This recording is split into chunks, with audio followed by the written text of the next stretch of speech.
Player εδώ και σήμερα θα είναι η πρώτη ενημέρωση που θα κάνω. Θα πω διάφορα πράγματα. Πρώτα απ' όλα θα ήθελα να σας πω ότι το Pro Evolution Soccer 2016 ή iOS PES ή κάποιοι το λένε και Pro δεν μπορώ να το παίξω λόγω κάρτας γραφικών UP, όπως ούτε και το Watch This. Να αυτό εδώ πέρα λόγω κάρτα γραφικών. Είναι η κάρτα γραφικών τόσο καλή που μπορεί να τα παίξει και τα δύο παιχνίδια και συσσαγωγικά όλα αυτά. Και το PES μου κολλάει πάρα πολύ. Αυτό έχει συσσαγωγικά. Όπως και το Watch This ούτε καν που μπαίνει να το παίξω. Και το FNAF κολλάει λίγο στην αρχή. Αλλά άμα θέλετε να το παίξω να μου γράψετε στα σχόλια. Άμα θέλετε. Γιατί είναι και λίγο horror game και μπορεί να τρομάξω. Στη θέση του Pro χτες έπαιξα Happy Wheels. Θα έπαιζα προχτές, λάθος μου, αλλά δεν τα κατάφερα.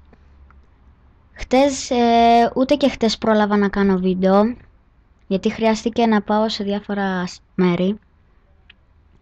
Και σήμερα ήθελα να κάνω μια μικρή ενημέρωση, να τα βγάλω όλα που έπρεπε να σας είχα πει όλον αυτόν τον καιρό.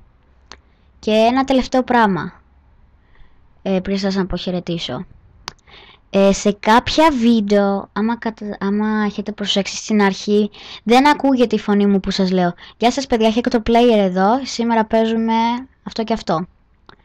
Δεν ακούγεται, δεν ξέρω για κάποιο λόγο, μάλλον πρέπει να μιλώ πιο δυνατά. Αυτό το δοκίμασα και πάλι, αλλά ήταν καλύτερα, μου άκουγε πιο δυνατά. Όχι πιο δυνατά, ναι, μου τα άκουγε πιο δυνατά. Ακουγόταν πιο δυνατά, αλλά έπρεπε να ακουγόταν και όλη η φράση που έλεγα.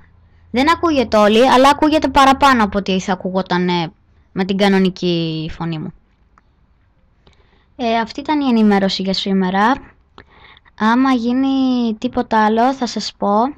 Χτυπήστε ένα like σε όλα μου τα βίντεο και κάντε εγγραφή στο κανάλι μου. Σας ευχαριστώ πολύ για τις τόσες προβολές σε όλα τα βίντεο και για τόσα like.